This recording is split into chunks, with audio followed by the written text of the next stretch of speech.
Brian, I'm in the future. I can see us in the past. Welcome back to another Boxscore Geek show. I'm your host, Ray Alvarez, found most places as nerd numbers. The beards are back. That means playoffs are on the horizon. And of course, we just made it through the NBA trade deadline where Brian, are we magic? Like, let me Are you recap some talking stuff. So, Magic Johnson or Orlando Magic? What kind of Magic here, Dre? well, it could be both. Okay, hear me out. Magic Johnson, one of the most amazing passers, right? Sees everything. So we could be like that. Orlando Magic, two back-to-back number one picks, some of the most transcendent big men of all time, but always cursed. Could see us being that too. But we're definitely going to be talking the NBA trade deadline, maybe a little bit about the All-Star game, and getting back to the trade deadline. When last we spoke, we had just seen Luka Doncic in a blockbuster, no look, right, trade end up in Los Angeles. And we still, though, Brian, we still couldn't leave it alone. I kept talking Jimmy Butler because that has been our bread and butter since the Box Score Geek show has returned. And Brian, I kept saying the Warriors should just go for Jimmy Butler. I had a couple facts wrong. I was like, maybe the Warriors don't want to like sign Jimmy, trade for Jimmy Butler if he won't commit. You're like, no, no, no, they're on board. It's Jimmy Butler. Jimmy Butler won't commit. But and then I said, hey, I just want Draymond Green and Jimmy Butler on a squad together. Just make that happen. It can be Phoenix. Can be Golden State. And Brian, here's a fun bit of news you have to like as a Golden State fan. During the All-Star break, which we may discuss, Steph Curry won another All-Star MVP. And the last time he won an All-Star MVP, the Warriors won a title. So, blockbuster trade for Jimmy Butler. Steph Curry wins an All-Star MVP. Are the Warriors going back to the promised land? Yeah, I'm sure that stat you said, Dre, is not just some random thing that a tout would say on a phone line back in the 90s. That is science. That is correlation. The Warriors will win the title. No, yeah, Draymond did say that on his podcast. And I mean, what else are you going to do, right? You just traded for Jimmy Butler. You're in, they've set this scenario up where, there's like 2 or 3 more years where that core is going to go forward. And it's exciting, right? Like, let's see the bravado. They've looked great so far. And it's still wild to me that everyone was down on Jimmy Butler to reduce his trade value so much that the Warriors could swoop in and get a premium. Like, I've been last show, Dre, and on social media or whatever, I've been down on the Warriors. I'm like, the way things are being reported on their process is kind of weird, but reporting doesn't matter. What matters is what actually happens, and they did it, and everyone else messed up. Great job, Warriors. And let's do the rundown. I'm going to give a huge shout out to CBSSports.com, which has the best breakdown of trades because Brian, as you've told me several times now, the modern day NBA landscape is wild because with the salary aprons, etc., you don't just have two team trades anymore. You have, in this case, the Golden State trade, five teams involved, and I guarantee you that was just, to make salaries work, etc. So here is the rundown according to CBS Sports. Let me know if anything changed. Golden State acquires Jimmy Butler. Fantastic. To get him, they do have to give up Andrew Wiggins and Kyle Anderson. That's slightly painful, but this is the Tracy McGrady point. Don't forget Lindy Waters the third. Oh, Lindy Waters. Oh, how could I forget Lindy Waters the third? Thank you, Brian. He had a great Um, early season for the Warriors, but he fell out of the rotation. He's Yeah, not quite good enough yet. below average backup shooting guard, nothing, not going to hurt you. But years ago, Jeff Van Gundy, in discussing the trade for Tracy McGrady, basically said, "Team that gets the best player wins the trade." So Andrew Wiggins has been playing as above average as a small forward, power forward this year. Kyle Anderson has always been a very good player. Hurts to lose two rotation players, but they just acquired a star player in Jimmy Butler. And small sample size theater, only 4 games, but Brian, they went 3-1 in that stretch. Um, Jimmy Butler's numbers are holding court with what he was doing before he was suspended by the Chicago Bulls. you know, Or by it's the the Heat, by clat the Heat. by the Heat. Sorry, yeah, He not by the. was originally a Bull, though. He may have been suspended by the Bulls way Yeah, back in the maybe. day. Yeah, but yeah. So basically, his numbers are holding up, and this is very much the Chicago Bulls days of old, with the Michael Jordan, Dennis Rodman, Scottie Pippen on their last legs, going. If Draymond, if Steph, if Jimmy all have something left in the tank, this team could win something. Yeah, they look great. And we were chatting about this a while back, but Jimmy's kind of been apologizing for his play so far. He's like, I'm not back in shape yet. I'm huffing and puffing. And he's not making shots either, but it just doesn't matter. He does everything. He's like mini LeBron James. He, drives to the basket, scores anywhere from two, kind of a marginal 3-point shooter, but that's it. Passes, rebounds, plays some of the best defense still in his mid 30s. Like, also one of the biggest brain, smartest players in the league. Like, it's clear just watching him play in the Warriors offense. We talked about this last time. We've got to develop team chemistry, Dre. We need chemistry between Draymond, Steph, and Jimmy Butler. Well, they're all three, like, probably Hall of Fame level players. I could say that off the cuff very simply. And they just all play together right away immediately. They don't need chemistry. They're just big brain, smart players. And yeah, they look so much better. And the other thing is, like, clearing out all these random players on the Warriors, all their wings. They just have like a couple guards, some small centers, and then 50 million wings. That's kind of the modern NBA style. Well, now they can get more, better roles. Like Moses Moody, hopefully, is going to get a better role now. Yeah, it's looking up for the Warriors, but there's a long way to go. Their goal is to get to the 6th seed, right? You want to avoid the play-in tournament, but there's all these teams there packed in the middle in the West. So the Warriors, the Lakers, other teams like that are going to look to climb up, and then these other teams with injuries are going to be falling down. Well, I would say that the good news is Sacramento and Dallas just needlessly hurt themselves at the trade deadline.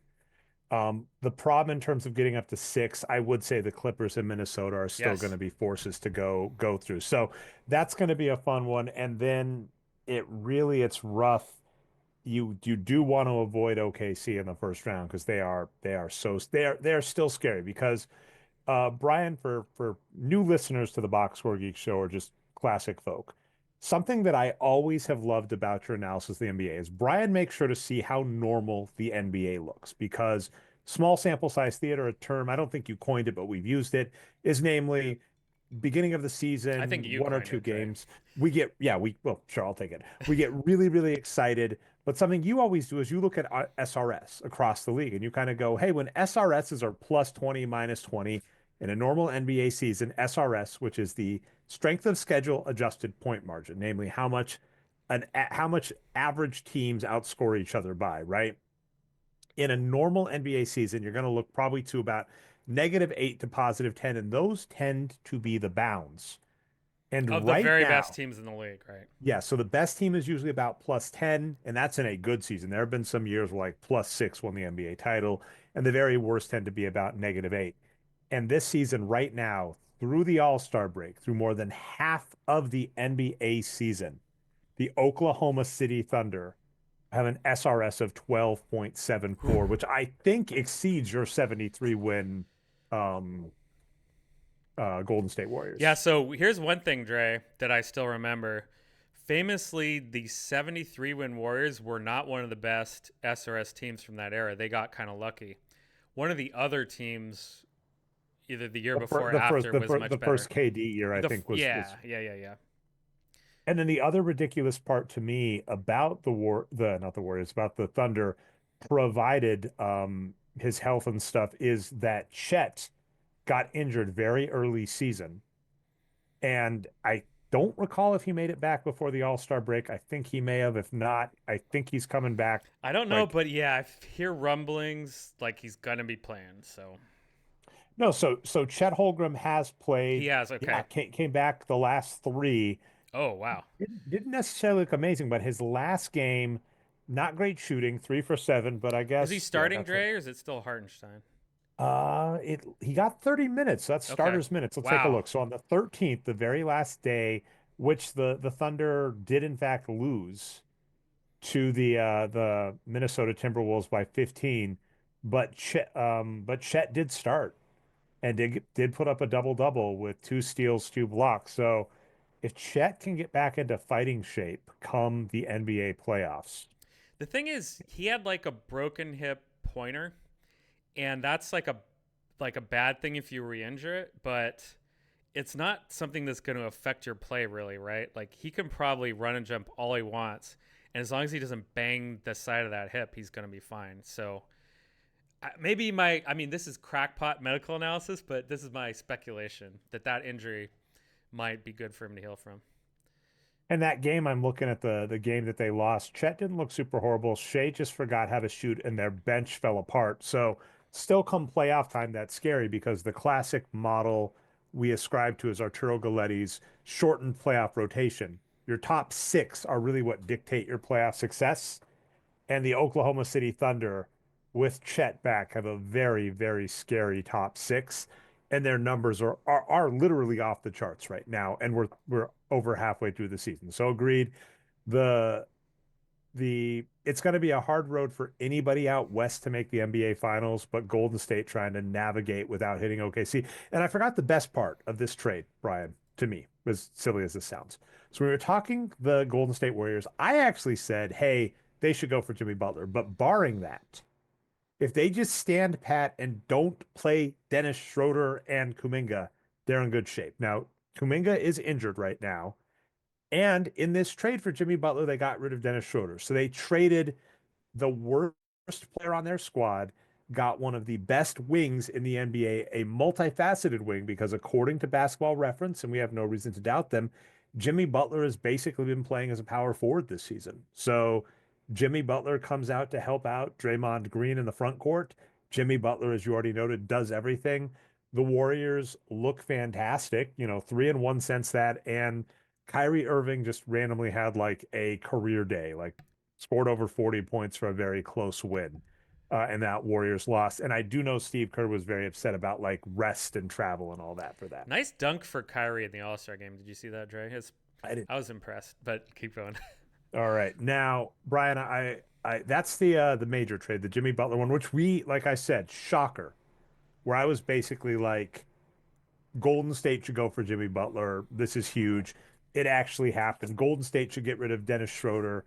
Maybe they listened, Brian. That was awesome. Briefly, let's talk the NBA All-Star game. I didn't watch it.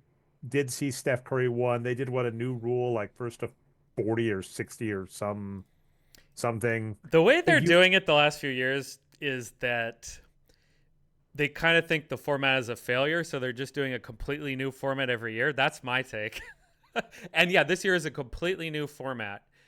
I'll explain it briefly for you, but what it was is instead of having all these different events, Rising Stars game, all this different stuff, they compacted it all together. So there was like three or four Rising Stars teams or whatever. They had a little tournament, and there's also a G League team, I think, so non-rostered Rising Stars, if you want to call it that. And then the winner of that little Friday or Saturday tournament went on to join a tournament of three teams of NBA All Stars. And so they had a 4-team tournament on Sunday that was all to 40 points each game. I might be having it wrong about the days. They might have had one game the day before, but yeah, that's the point. They had a little tournament, 240 games, and yeah, it was to me is more interesting than previous All Star games because one thing they did is they had like celebrity, coaches for all the All Star teams and the Rising Stars teams.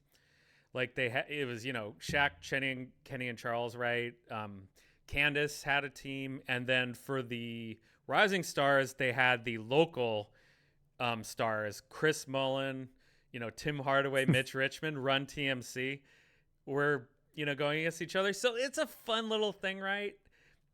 That's more interesting than past years, but I'm not really into All-Star games, so I was like, this is better, but I don't care that much. That was my so the thoughts. There are 2 points I've heard on the All-Star games. One is mine, so I love them both. One is think of the All-Star game as like a corporate retreat.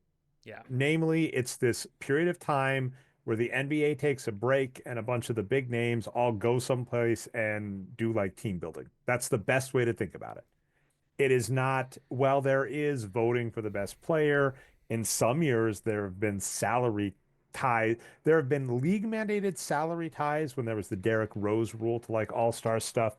And there can be salary incentives based on all-star appearance, so that is there. But to what you're saying, and I agree, like don't take the game seriously. A bigger point I have about the all-star game is if you go way back to the ABA days, a point of the NBA and ABA All-Star games was to show off the product when the product wasn't super ubiquitous with just everyday culture.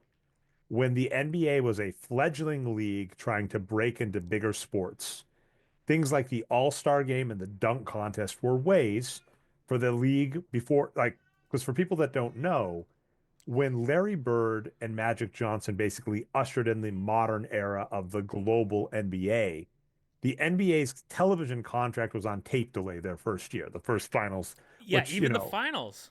which was, and then that got restructured in like 85 with David Stern, changing the television model of the NBA combined with some amazing stars, Magic, Larry, Michael, Hakeem, is what vaulted the NBA into just like every day. And now we have YouTube, right? We have clips. I go on Blue Sky, I go on Instagram, and I see clips immediately. Ben Guest sent me a TikTok of Nikola Jokic, which I'm going to use to validate a point in just a second. So the old model of the all-star game is used to show off the product isn't really needed anymore. The model of a corporate retreat to give people a break in the middle of the season, that's a corporate thing. If you've watched, if you're a fan of Serenity, or not Serenity, Severance, not quite the same show. Severance, there's a funny corporate retreat episode that just happened. So that lines up. In terms of the dunk contest, that's kind of my point, right? The old model was to show off a product to people that didn't see it. Am I old, Brian? Help me out here. So McClung did the dunk, I think he's won before, right? And he's This it might have been and like his second or third year in a row. yeah. Third year And, maybe. and McClung he has played in the NBA, right? Like I think like less than 10 games or something. Oh, wait, yeah. So he is up to Mac McClung is up to 66. Let me see if I can do my math here, Brian. Yeah, he's played for both the Lakers and the Warriors, but mostly G League. 25, 66, 71 minutes in the NBA. So almost two regulation games. For what it's worth in 2023 with Philadelphia, those 41 minutes looked really good. This year, those 5 minutes with Orlando looked pretty good. So maybe give him more minutes. Um, Not an amazing NBA player yet. Could be, never know. The He's dunk an that, older player though, Dre. He's already in his late 20s. yeah, I mean, put him out to pasture, right? Yep. Being sarcastic, Mac, if you're listening, we love you. But he won with a dunk or a dunk. I don't know if he won with this dunk. I didn't watch the whole thing. I pre-show Brian was like, I don't know if we should talk the All-Star game. I kind of agree because neither of us gave it much focus. I went to I did sports. watch the whole thing, but I was like, eh. You watched it all? All Sure. right. I watched all I 3 days. Yep. I went to Sports Clip the Monday after President's Day because I had the day off work and had time to get a haircut and was watching highlights and stuff. Nice. But McClung did this dunk where he jumps over a car and someone's holding a ball out of the sunroof, and McClung does like an underleg dunk and does that, and people are like, "Ah, this is an amazing dunk." And I watched it and was like, this isn't impressive to me as compared to other things. And as I mentioned, Ben Guest sent me a clip of a no-look pass from Nikola Jokic. And what I loved is the person breaking down this pass noted that the pass itself might not look amazing because it's just a cross-court pass like Nikola Jokic from the three-point line to someone else. But it's a no-look pass, and the person notes the strength of this pass is ridiculous. And also there was no point if you're following Nikola Jokic's head from when he got the ball that he could have seen the players there. Like Nikola Jokic is so good that he knows where his players are. And Patrick in past has brought this up where players like Jokic can be so good because they can see where the opponent is and read where everybody is by that, if that Yep. makes any sense. Yep. So he's filling in the gaps in real time. He's like, we were running up the court. Chris Braun was here. okay, I can't see him. He's out of my field of view, but I can see that, this defender is here and that defender is here, which means the only place Braun could be is here. Boom, I'm going to whip him the ball. And everybody on the Nuggets is probably ready for it. Some of my favorite stories reading about the Showtime Lakers with Magic Johnson was in practices, Magic would kind of haze new players and he would just hit him in the face with the ball when they weren't looking, basically to train them. You have to be ready for a pass from me at any point, right? I'm going to be able to get you the ball anywhere on the court, so you always have to be ready for a pass. And I would be shocked if players on the Nuggets weren't in the same boat. By the way, Chris Braun or Brown, sorry, I always want to Brown, call him yep. Braun because that's how it's spelled, Brian. Which Well, that's that's the another place. American pronunciation. I Yeah, don't know about German or Austrian or whatever. but yeah, but Chris Brown, oh my gosh, am so elated with how he's performing this Yeah. season. Took those starters minutes, ran with it, said he wanted to take more threes, taking more threes, shooting well, just love it. So amazing pass from Jokic, and that pass from Jokic was more impressive from McClung. I'm curious if I'm just old or weird, and that the dunk just didn't do a lot for me because it was kind of going. This is a professional athlete with on a court with nobody grabbing a stationary thing. And to me, that's just not as impressive, unfortunately, as when there are a bunch of players on the court, like the skill and hardness. Well, the way I put it is it's like it's two completely different sports, right? Basketball is a sport, NBA basketball is a sport, and then dunking, well, part of basketball is just a different discipline, right? There's all these guys that are kind of Mac McClung's size that go around doing like professional dunking circuits as part of like I don't know promotional stuff, whatever Nike or Red Bull, I don't know. There's like circuits where there's dunk contests and they're just really ridiculous dunkers and that's all they do. But that's not like playing basketball. So yeah, to me it just depends if you like that kind of thing or not, right? Like what is your taste in competition? For me, I want to watch like one dunk contest a year and that's it. And the day-to-day grind of the NBA and watching, like you said, impressive no-look passes is more interesting. My last thing on this, I want to ask you about this. When you were talking about that, I was thinking about your background in computer vision learning, right? That you're trying to, and this is actually a problem that AI is having right now. And again, please correct me on all this if I'm wrong, but that that human vision is one of the most difficult problems that AI has in replicating. And so, how's this relate to Jokic? He's such a smart player with so much experience. His brain is so big that he just spatially knows where people are on the court when he's not seeing that immediate feedback from his eyes, right?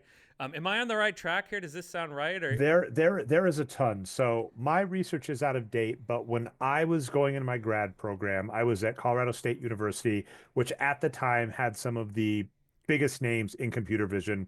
And one of my advisors was Bruce Draper. mm, And what you are just saying was that the funny story about computer vision was back in the 60s at one of the East Coast schools, they thought computer vision was going to be a summer project. Their goal was they were going to put a camera on a computer on a trash can, essentially, like on wheels, and that this thing would be able to, see people and like give tours of the campus.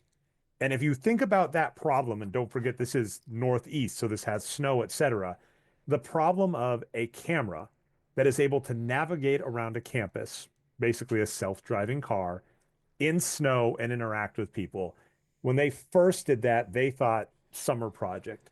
We fast forward to now, 85 years in the future, and think of all of the hype self-driving cars got early.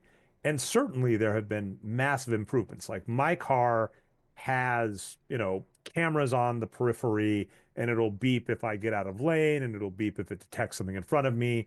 But the idea of a car just driving itself and all the stuff we've seen with Tesla and all these weird things where, the car decides to run stoplights is a much harder problem than anybody ever thought.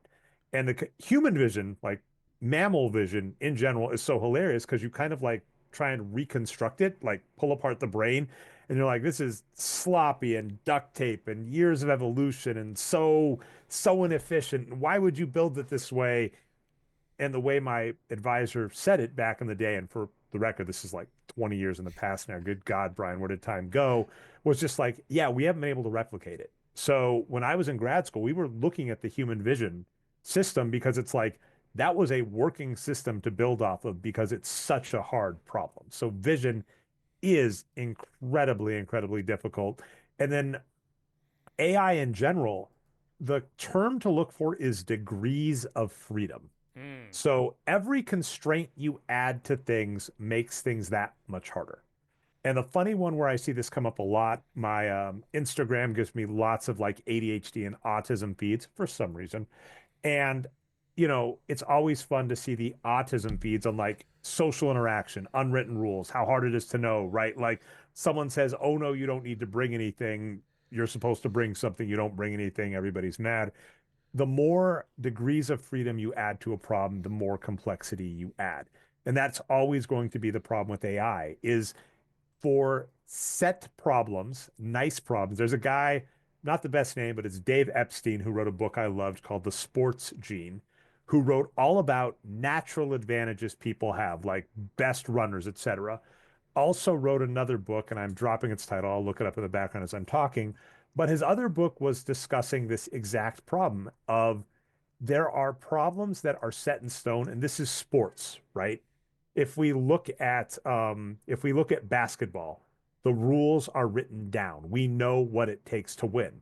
But there are other activities. How do you write a best-selling book? The book, by the way, is Range that he wrote, David Epstein. Oh yeah, yeah. That has all of these other things that you can't solve. So AI, think chess.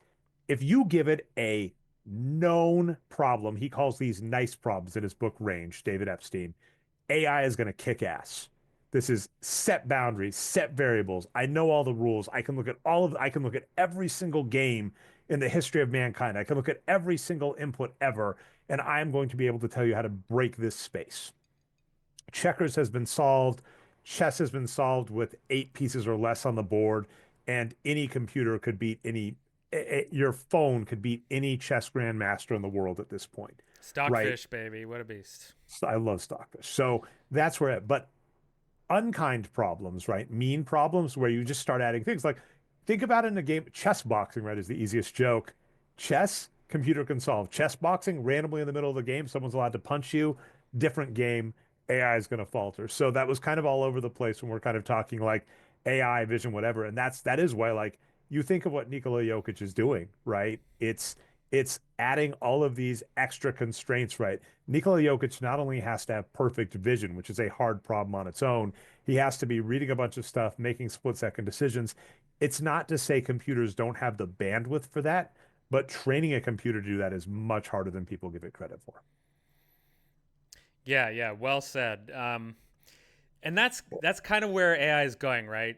They're going to be able to do some things, but maybe not as much as they're promising. But I'm ready to go back to basketball. Maybe the I rest of the trades. Yeah, I would say in terms of AI, the thing that's kind of funny to me is you just look at marketing. A lot of the stuff that we're looking at, think Clippy, right? Clippy back in the day, the LA Clippers should replace. For those that don't remember, this is terrifying.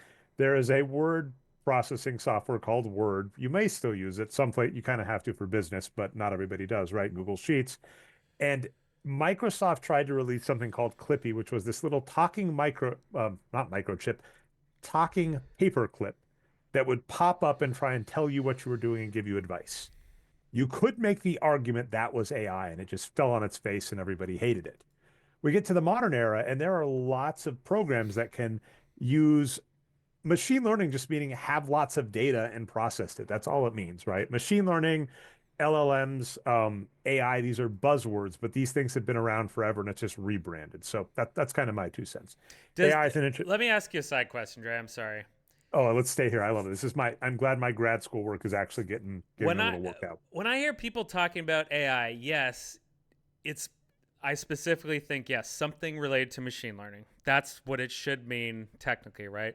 But do you think most people say like specifically neural networks? Like that's the majority of what people think about in AI these days. I mean, I would agree with that, but I'll point out that's been around forever. As an Yes. example, Oh, good point. Good point. neural networks are how, this is wild, We should are define how it. We should define it, but yeah. a neural network, it can be complicated or simple. It's so Yeah. hilarious. All a neural network is a bunch, as silly as it sounds, bunch of inputs in, math in the middle, output, right? And that's so hilarious But it's trying to emulate the neurons in the brain, right? It's that's what it's trying to do. because the way our brains work is we get a bunch of inputs. We have synapses, which are little things Yes. that have like an amount of energy that makes them fire. And when a bunch of them fire, it causes us to do things. It causes us to see things, think things, fight or flight. Yeah, this is it's trying to cram like an entire grad program into a 30-minute podcast. But neural network, here's what I want to bring up. Zip codes on mailing addresses. The solution to that was a neural network. And that's been around forever. So neural networks being used to solve real world problems has been around forever. So this concept of like AI is this new buzzword thing. The technology, those things have been there. Those things have been there in real world practice forever. One of the biggest explosions we just have now is data. The internet gave access to so much more data. Yeah, chess, as I keep bringing up, there was a time in history where you watch like the Queen's Gambit. Elizabeth Harmon is going to a store and buying a magazine to get hand transcribed games of Russian chess games to read the most recent Wait, chess so let game. me ask you, was this a historic movie? It didn't take place in the present? Yeah, so the Queen's Gambit does take place. It's supposed to be like a Fisher-esque person, so like 70s Oh, chess. interesting. Okay. So Okay. it's not modern, yeah. And so Okay. that's the point. Older chess players would literally have to buy magazines from Russia to get the most recent thing. I can go to chess.com now and get thousands of grandmaster games that took place this week. Every major tournament happening in the world in chess, I can get those games right now. Grandmasters just playing each other for fun, I can get those right now. If grandmasters aren't careful and have their research online, I can get access to that right now. So this technology has been around forever. The change is the access to data and the application. And it just gets kind of funny when you know it's a buzzword and you're just like, yeah, this has been here forever. And the question, Analog neural networks, Dre. Those exist. Charles Babbage basically invented one, which is Yes. wild. Like the people Yes. that just okay, all right. So anyway, back to basketball. We'll plug it into our neural network. Here's a funny one, Brian. I actually really like. We were we talking? Did we already talk this trade on the show, or is it just pre-show? Cleveland traded. So we just got through. Sorry, Oh I'm no, gonna we didn't reset it. talk it yet. Yeah, I wasn't We, sure we about got this one. we finished the Jimmy Butler trade. I'm at CBS Sports. I'm just going to go up the list, bottom to top. These are some of these are just going to go super quick. So Toronto traded for Brandon Ingram, questionable choice. I actually like that New Orleans got back Bruce Brown. I miss you, Bruce Brown. Bruce Brown helped the Denver Nuggets to their first NBA championship. Then he went to Toronto and got paid, and I couldn't be happier, right? I'm happy he got paid because he got paid more than the Nuggets were going to be able to pay him. Sorry to lose him. Still a productive player. New Orleans isn't going anywhere though, so like New Orleans won this trade, but they're not making the playoffs. And Kelly Olynyk was a good player in the past and is past his prime. So Brandon Ingram for Bruce Brown, Kelly Olynyk, and a first round pick in 2026. Great trade for New Orleans. Unfortunately, it just doesn't move the needle this year. The Los Angeles Lakers, just moving on. Los Yep. Angeles Lakers tried to trade for Mark Williams. They tried to give up Dalton Connect. I hope I'm getting that right. And Cam Reddish, Correct. two Yep. reasonable, two reasonable players, and some picks in 2030 and 2031. This trade looked like a coup because they, after losing Anthony Davis for Luka Doncic, 100% the move to make. Go for it. They needed a big man. They got one. This guy looks amazingly productive. And you and I, when we were talking, is like, why isn't he getting minutes? And the answer is he's been injured. And unfortunately, the Lakers actually did say, hey, he's too injured. Now, is this going to be a Tyson Chandler scenario where they live to regret it? Or is this validating our point on Luka Doncic, namely saying the Los Angeles Lakers medical staff is going to do its due diligence? And if Luka Doncic was as injured, that was the only, only explanation we had for the Luka Doncic trade was if he was more injured than appeared. That would be the only way we would have thought Dallas would have wanted to trade him. It looks like the Lakers do their homework. By the way, salt in the wound, and I hate winning, I'll put in quotes this way, Brian. But of course, Luka Doncic doesn't look amazing with the Lakers. He gets traded there, has a couple of games. There, I think just one, right? Looks all right. But Anthony Davis literally like touches the court in Dallas and is out. Not Just only that, Dre, Daniel Gafford and Derek Lively, their two centers before Anthony Davis, who they were looking to pair with him when he was at power forward, they're both hurt as well. So Dallas has nothing in the middle, which is incredibly bad luck. But maybe it's God punishing them or the big rebounder in the sky, depending upon who you mhm. worship, for making that Luka trade, man. Immediate punish. To be fair, they had two decent games. They beat Yeah. Golden State with which was kind of an out of nowhere shocking That was a one. But weird again, game. I didn't like that one. that one was like I said, it's Kyrie really Irving rough. just went ham, which he sometimes does. Yeah, sometimes you just can't beat it when the player goes off, and they only won by four. And that being said, yeah, we'll see what happens there. But yeah, um, moving on, Washington acquires Reggie Jackson for some pick swaps. Good on Philadelphia for getting rid of a bad player. Washington is hilarious. They're so bad at basketball. It's ridiculous. All right. Phoenix actually made a reasonable move. Yeah. I have liked, so the trade is Cody Martin. I'm totally going to butcher this if I don't get it in front of me. So I'm going to try and do that. So the trade is Yusuf Nurkic and a 2026 first round pick from Phoenix for Cody Martin. And let's see what Basketball Reference says for here. It's Vasilya Micic. There we go. Cody Martin looks pretty good. Yeah. Cody Martin looks pretty good. This was a good trade. Nurkic has looked good in the past, but like you and I were even discussing this, historical Nurkic had a reputation as a good defender. Got some injuries. Your take was he's not as good of a defender, even if his box score numbers still looked good. Now now there's nothing. His box score numbers are gone. His defense is gone. Phoenix got out of a bad Father one. Got time, it. man. Father time. It's so rough, right? So Phoenix got a good player now. Like they were going for Butler. I don't really think they got enough at the deadline to move the needle, but Cody Martin a decent one. Both of the Martin brothers are scrappers, man. I kind of like them. Caleb Martin's good too. Yeah, I mean, Phoenix is a big, big loser though. They they just couldn't convince Bradley Beal to drop his no trade clause, and they couldn't find a way to make a deal without being able to move Beal. And the chickens came home to roost. I mean, yeah, it's this hilarity. And I should say for taking on the no trade clause in the first place. Yeah, well, I mean, didn't he get that with Washington though? Yes. And Phoenix So chose to take him on with a no trade clause. that was such a bad. Yeah, those are the ones where I was just like, what are you doing? Right? They It was thought so. he was still an all-star level player that could be part of a big three, but we knew at the time he wasn't. And our bigger point, by the way, this is so hilarious because I do usually hate the term chemistry in basketball, Brian. Because to our point, I think I was telling my friend Jeff this recently this week. Every time in NBA history, legitimate stars have paired on a team together with if they're not injured, they win. That is the history of the NBA, right? I just don't buy that like this, oh, they're not going to gel thing. Every time legitimate stars play together, they win. But Bradley Beal was redundant on a team with Devin Booker and Kevin Durant. That's If you right. look at Bradley Beal's numbers, all he did that was good was score. And even that was starting to get outdated. So basically just going, okay, you've got Kevin Durant, you got Devin Booker. Devin Booker, right? Like 70 points in a game at one point. Keep doing it, Devin Booker, up the value of my Gem Mint 10 rookie card of yours. But Dre, think about it this way. Before they brought in Beal, they were like they might have finished as the number one seed one year, or at least like the third seed. Like they were one of the best teams in the West when they had Chris Paul and Aiton, right? Those were the players that fit better with what they needed. And they just blew it up. Whether it was personalities or who knows why.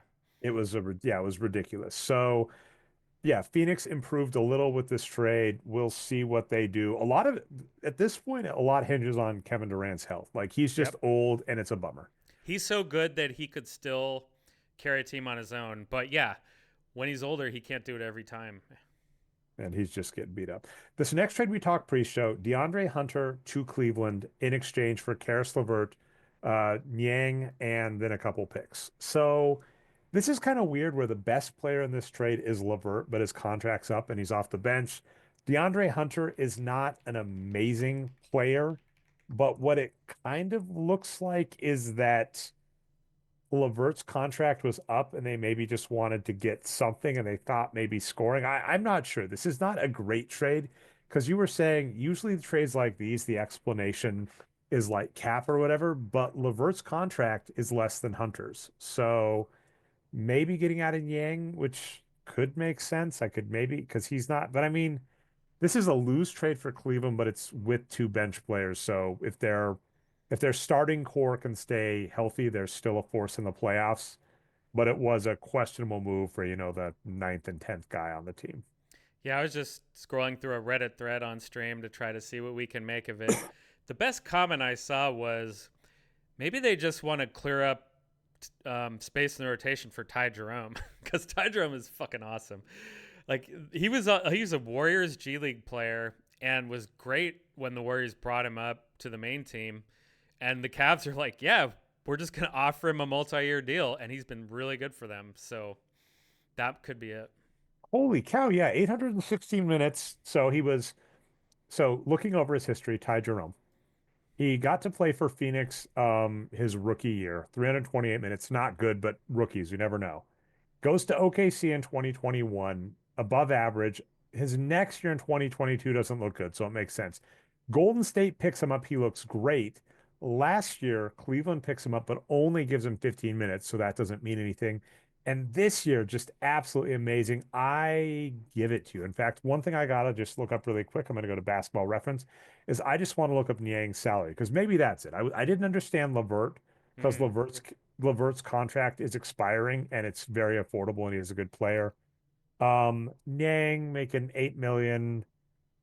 Maybe I could see doing like, yeah, open up space in the rotation for a good player. You're not wrong. Bring on a tradable contract. DeAndre Hunter's 22 million a year. Still so wild to me, Brian, to see those numbers. And I'm like, oh, that's a rotation player. It's ridiculous. We're getting This old. next this next trade, Brian, I love, but for no particularly good reason. So I don't know why the Clippers did this, but the Clippers acquired Bogdan I think Bogdanović. this was one of those salary like man has a real deal, but I'm not sure. We need to look this Terrence, up. yeah. So okay, so this contract, this trade is sad in many ways for many of the players involved. So let's get the one good player is Terrence Mann. So Terrence Mann, you're correct. Terrence Mann at one point, if I'm not mistaken, wasn't he the blocker Yes. initially when they were trying to get they did eventually get Yes. James Harden to the Clippers, right? But when they were trying to get James Harden to the Clippers, they were like, we need Terrence Mann. And they're like, there is no way we will ever trade Terrence They Mann. tried so hard to hang on to man. And it's just hilarious, right? And they did, right? They held on to him. And let me just look at his contract, Brian. He is at this isn't bad either. It's 15 million a year. So he's got a decent contract and he is fine, right? He is a good player. He took a little bit of a dip this year at LA, but with the two games he's played with Atlanta, looks like he's already kind of rebounded. So he is a good player, a good wing. So not good to let him out the door. Bones Highland and Bogdan are both not good players. Bones is rough for me because Bones Highland was on the Denver Nuggets, this, promising young player that just never lived up to it. And Injuries then for Bones, I think. injuries for Bones, 100%, because the Denver Nuggets traded him, and their logic basically was we can't have Bones and Michael Porter Jr. on the team because you can only have one bad defender. And Hmm. for what it's worth, MPJ is amazing box score wise. Bones is not. Bones goes to the Clippers where he's got a real bone to pick, pun intended, gets injured and has just not been, has not been good since. So the bummer of this trade is that Bones and Bogdan are not great. But the reason I like Bogdan, Brian, this is a hilarious story that does apply to today. He is a Croatian basketball player. And I Nice. have a friend who lives in Croatia who got to see Victor Wembanyama versus Tyrese Halliburton. Jealous of people in Europe. That's an amazing matchup to get to watch, right? So we got to watch that. And Tyrese Halliburton, one of my favorites because he's from Oshkosh, Wisconsin. So he's in Croatia. I have happened to have collected four or three like numbered Bogdan Bogdanović cards And he ran and was like, "Do you want those?" Because he's Croatian. That'd be awesome. I was like, you know what? You can have them. Go with God. So Bogdan is one of my favorite players because I can't say he's a good player. And he has been around for a while. So I can't say That's the he'll thing. ever He's a lot older too. he like skipped 4 years too, right? So he was a rookie in 2018, but I believe he played overseas for like 4 or 5 years. So Yeah, I think he was older when he came to the NBA. he is quite a bit old, but he's one of my favorite players just because I have randomly gotten a bunch of, I have a patch of him when he's on the Kings. I had or had I've given these away since. I had a patch of him when he was on the Kings. I have some numbered cards from when he's younger, and I've sent those away. So I absolutely love this player, and it's just hilarious. And actually, am I right? Is it Bogdan or Bojan? Because they're two, right? Are they brothers? No, so there's Bogdan and Boyan, and they are I'm unrelated. thinking Boyan, apology, and They they're are not related. unrelated. So you know what? Actually, sorry, Bogdan. Boyan's my Screw guy. you, Bogdan. Screw you, Bogdan. You can go to the Clippers, but Boyan's been there before. Now I'm getting confused because these two players are starting to have some overlap. So, with that being said, great Croatian. I got to assume Croatian, right, for Bogdan, or am I wrong? Because that last name, I'm not sure. Serb. Oh, all right. I'm wrong. Apologies that They're I not made even this. from the same country. Well, they're not. They could be Bo brothers so from another they're mother. Bogdanovich. They're not brothers. They're not from the same country. I actually, Brian, same friend. So it is Boyan I'm thinking of. Made this mistake too. I was thinking Drazen Petrovic, and I said Peja Stojakovic. Oh yeah. Different players entirely, right? So I The way got I'll put nothing it to. is, Dre, they were both playing in the league for like 2 or 3 years before I realized they were different people. We've had well the BB, right? But here's what I got for you, Brian. In regards to Bogdan, not a great player. I do not understand this trade at all, even from the Clippers' perspective, but I think they did save some salary It's because all cap. Terrence and Bones, I think, make like combined a little over 20.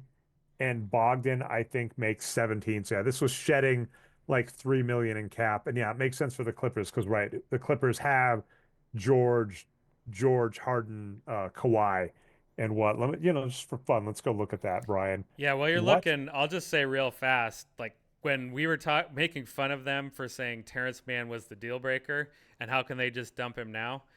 Well, let's look back to the preseason or in the offseason. They had an opportunity to sign and trade Paul George and get a haul of whatever players draft picks, and they're like, "No, we're going to let Paul George walk for nothing because we're so capped out." Oh, by the way, I completely spaced right that Paul George went to the 76ers this year, which I love that. And you're right, right? Did he go for nothing? Like he just walked? He just walked. The That is Clippers had a choice to not let him walk, but they chose to let him walk. because they like couldn't handle and yeah, and this is what gets hilarious because in my brain I was going, well, clearly Kawhi, Paul George, and James Harden are what's hitting them, but Kawhi plus James Harden is costing them 83 million a year. So that is something, I Brian. don't necessarily think they're wrong, well, in what they're doing right now anyway. Because I mean, yeah, Kawhi and Harden I think are the guys they want to build around. It's It's it's rough dicey. because here's some fun news. I was talking with Arturo Galletti recently, Nice. and he did basically say that Kawhi's defense still seems to be there. So if you go to box score geeks, his box score statistics do not look great. Admittedly, he did have a couple randomly really good games right before the All-Star break, but he just does not look How many games has he played this year so far, Dre? not a ton because he's Let's had look it up. injury. He's only at 390 minutes. Yeah, so we'll And see. he's so who knows, right? But his defense does still appear to be there. He is so far having the worst year of his career, but we'll see. James Harden still looks productive. So to your point, yeah, we'll have to see what the Clippers do. But that is hilarious that the Clippers, owned by one of the richest people in the United States in one of the best markets is shedding. That is the modern NBA. It's hilarious. I don't get this trade, Brian. Atlanta just shed Cody Zeller's contract with a pick and didn't even take anything back from Houston. And I think this is literally Houston just picking up a free draft pick with cap space because Cody Zeller is Yep. out injured and is not playing. Silly trade, as you noted. All right, Brian. Now we get into the fun stuff. This trade actually has some meat on it, albeit not a great trade. So we get Marcus Smart, Colby Jones, Alex Len. What a haul to Washington. Funny thing, Brian, these players, all three of those players close to average. Not great though. So Washington has improved by getting almost average rotation players. We get Marvin Bagley the third out, which is hilarious because he was actually playing all right. You know, the hilarious guy. They all got to keep getting traded, right, Brian? Trey Young didn't get traded at the trade deadline, but Luka Doncic and Marvin Bagley did, so we'll give him that. Johnny Davis, Marvin Bagley and Johnny Davis go to Memphis. I do like Marvin Bagley to Memphis. Johnny Davis not good, and Jake I'm gonna muck this up. La Ravia goes I've never to heard of Sac. this player. I'll be honest. He is the okay. Actually, Brian, this is fascinating. We need to look up Jake because this in 500 minutes, in well, this is funny. So in 982 minutes, absolutely astonishing for Memphis, but it looks like the pumpkin, the stagecoach turned back into a pumpkin, looks meh in his one game in his two games in Sacramento, and was meh last year. So this is a hilarious player because a young player, you shouldn't have heard of him, Brian. In his first two seasons with Memphis, a combined 1,200 minutes, Hmm. below average, mediocre player. This season, 982 minutes for Memphis. Oh my God, best thing since sliced bread. Hmm. Goes to Sacramento, looks meh. So best player in the trade. Memphis trades out a promising young power forward for a once top touted but still above average power forward, and Washington picks up three reasonable players. A weird trade just around the board, but the only team that matters right at this point is Marcus, I or don't not Marcus. have I don't have like a reporting on this trade, but just when I see it, what this says to me is Washington gets a first round pick for taking on a salary dump of Marcus Smart. That's what this trade's about. That seems to be correct. And Memphis like gets a decent like basically trades like a rotation player for another rotation player. This Yeah. next one, I have absolutely no insight into this trade, but I love it. So Boychamp, I hope, for Kevin Porter Jr. Let me get that last name pronunciation. The reason I want to Beauchamp. get this Beauchamp, Yep. I want to get his last name right because I see him all the time because he's in Milwaukee, and there are a bunch of cards, rookie cards, autograph cards of him at my local card shop because certain sets, if you're a highly touted player, so he was picked in the first round, 24th Yes. overall, they will put players in the first round, they will give them special cards, etc., in sets. And then if you live in the market, lots of people sell those cards because they're hoping, and of course, never turned into anything, not an amazing player. Kevin Porter Jr. also not great. And I'm just trying to see. So Beauchamp is set to make 2.7 million this year, 4.7 next year. And I'm willing to bet, Brian, I'm willing to bet Kevin Porter Jr. is set to make a little more, right? Mm. No, Kevin Porter Jr. is set to make about the same. So I have no idea. Maybe moving salary a little. Maybe the Clippers think they could use Beauchamp, but is what it is. Yeah, it could just be a Brian, personality thing. Yeah, we're on the last trade. hilarity. The second one of these we've seen. Indiana gives up James Wiseman with cash. So basically, Indiana says, Toronto, if you take James Yep. Wiseman off our books because you have it, we will give you money. And Toronto saying, we're not in the playoffs says, absolutely. Why not? I'll look that up. I'm willing to bet this is a bummer, right? Wiseman, I think this is either the last year of his rookie or like, yeah, the Yeah. first year of an extension. No, actually, so here's what it is, Brian. He's past his rookie 2024. Last year was the last year of his rookie deal, made 12 million. He signed a 1 year deal with Toronto for 2.2. So essentially they're Yeah. moving on from Wiseman saying experiment's over. I would be shocked if he plays again in the NBA based on that. And yeah, essentially, Indiana said, hey, we'll give you to a non-playoff team just to help our books. If they also need money to like sign a player like off the waivers. And, as, you know, the Indiana, the second one of these we've seen. Indiana says, Toronto, if you take James Wiseman off our books because you have it, we will give you money. And Toronto saying, we're not in the playoffs says, absolutely. Why not? I'll look that up. I'm willing to bet this is either the last year of his rookie deal, made 12 million. He signed a 1 year deal with Toronto for 2.2. So essentially they're just moving on from as you've noted, a lot of these trades are for like salary reasons. And it's worth noting in the NBA that there is a salary floor. So almost every team, you have to spend 80% of the cap at minimum. So like the NBA isn't like Major League Baseball where you have the Oakland Athletics who just don't spend and are fine saying, hey, we'll make a playoff squad without spending money. In the NBA, even the worst teams have to spend money, which is why you see things like this, which is always some you've got to get rid of stuff, and some team will always have a little to give up for it, but not a ton. Yeah, I will pivot, Dre, and actually defend Wiseman a little bit. So obviously, as a Warriors fan, right, they tanked to get a second round draft pick and then picked Wiseman, and then they gave him way too big of a role, and he sucked, and they dumped him right away when he was like 20 or 21 years old. That's not how you do it. He's bounced around since then, and he's still only 23.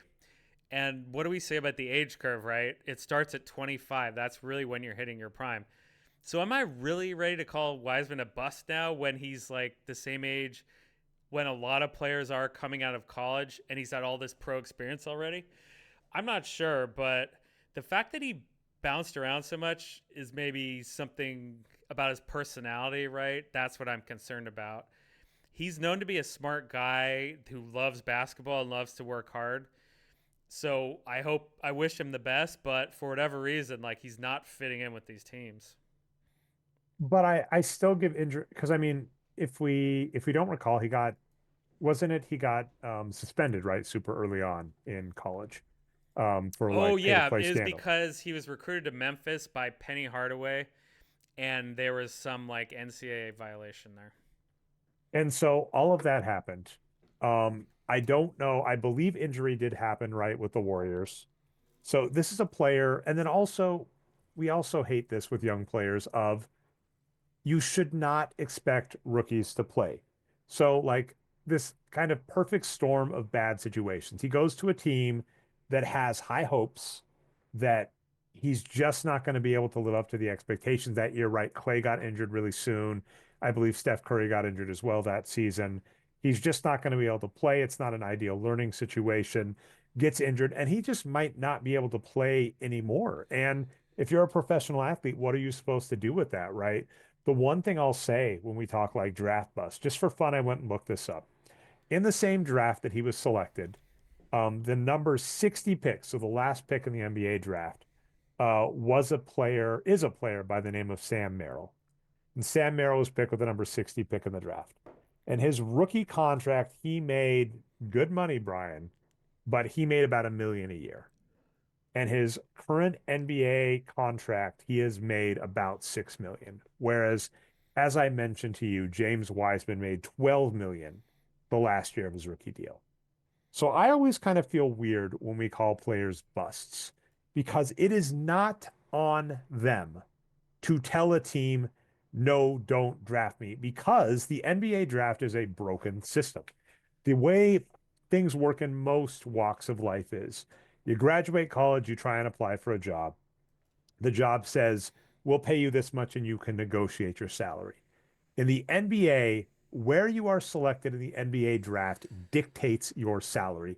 And this was actually because, was it Glenn Robinson with the Milwaukee Bucks, I believe? But there was a player back in the day. Yeah, Glenn Robinson in 1995 with the Milwaukee Bucks basically held out as a rookie for Brian. This is going to sound so hilarious, right? One, two, three, four, five, six. It was like a 6 year, I'm going to do the math really quick, like $30 million deal. So a rookie holding There's out been for a some inflation, Dre, but it's not that much. yeah, so 6 year, 30 million deal, and they basically said unacceptable. We're not letting rookies negotiate their contracts anymore. Where you are picked dictates how much you get paid. And this is legit dinged people like Luka Doncic, like Kevin Durant, where it's like you're the best player in the draft. And rest assured, right? The Dallas Mavericks, if they had been allowed to offer the number one pick salary to Luka Doncic to get him to play, absolutely they would have. But the rules basically said he was picked third. So they pay him whatever the salary slot is in the third. So it is never on the player to be like, man, I didn't live up to the hype of getting drafted that high. It's going, they want to get drafted as high as they can because the reality for most players in the NBA is they're going to make two contracts and they've got to maximize those two contracts. And either you're a highly touted draft player like Luka Doncic, or you're not, and you just try and get as much as you can in those two. So James Wiseman may be a bust, but I always struggle with bust in the sense that you can't really judge players on injury, and it's not on them to make the right decision. That's why these front offices hire scouts and general managers and analytics people to decide who to play for them. Yeah, that's right. James Wiseman, when he was on the Warriors, they were just like playing him like Akeem Olajuwon. They were like throwing him the ball in the low post and like break down your guy, shoot over him. I'm like, what are we doing here? Because he's like a over 7 footer, right? He's like 7'1" or 7'2", super athletic. Just keep it simple, James. Just play like an NBA big, and I think like you can make a role in the league. That's it. By the way, Not very eloquent, sorry.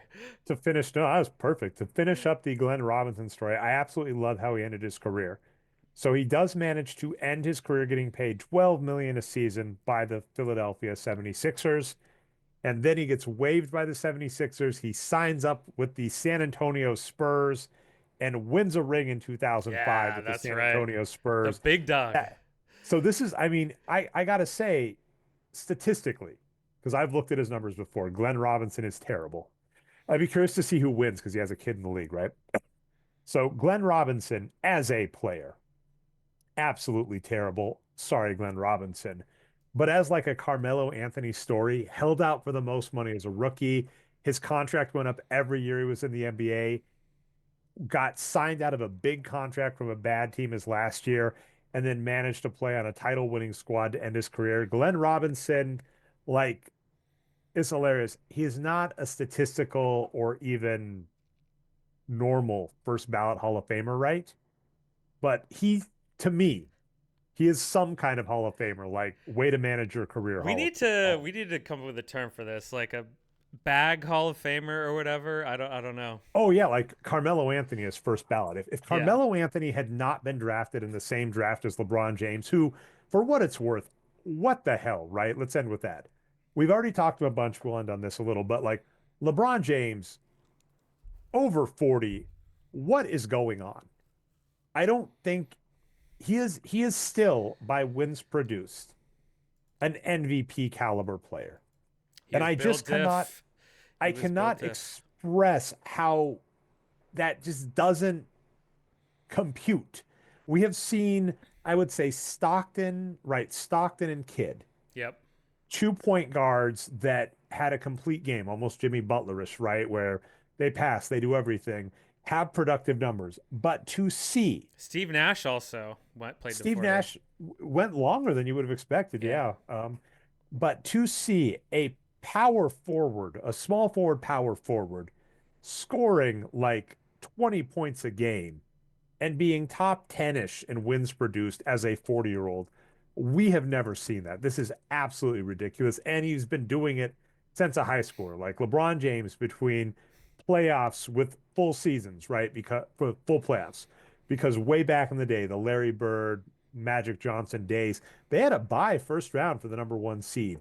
Even after that, the first round was like a best of three, and then it expanded to a best of five. And it hasn't been a best of seven until 2006. So basically, for most of NBA history, a player like LeBron James, namely an MVP player that also plays 20 plus playoff games a season, has just never happened. And the fact that he is still doing this at 40, ridiculous, He Brian. keeps setting record. He keeps setting records for. Did I say shitting records? Maybe Yeah, that's even that too, better. maybe. He keeps shitting records for players over 40. Like he's gonna set them all, right? He's gonna beat Kareem probably all these over 40 records. Some people have conspiracy theories, like maybe he has performance enhancing drugs and all that. But just like my knowledge of baseball, just thinking about it, you think about the baseball players that were great players in the late 80s, early 90s. and then they started taking steroids after that, and like had this boost. It's like he's so good that even if he was taking steroids, it doesn't explain it all, right? Like he's just so much better. The fact that Tyrese Halliburton was one of my favorite young up and coming players still is basically has the same statistical line as LeBron James should tell you something. That's just silly. So anyway, with that being said, Brian, that's everything. Apologies to confuse. I keep doing this, Brian. I keep confusing Serbian and Croatian basketball players. Please forgive me. Bogdan, wish you nothing but the best. You're no Boyan, but we'll forgive you. Shout out to Lithuania as well. Great tradition. Oh man, Lennis Kleza. Yeah, Miss yeah. him. I'm thinking Loved him. Shrunus Marshallonis. Okay.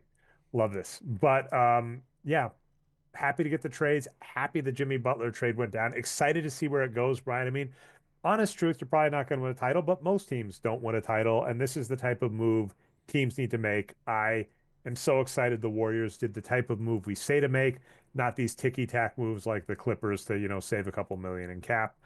Can't wait to be back to see how things are going.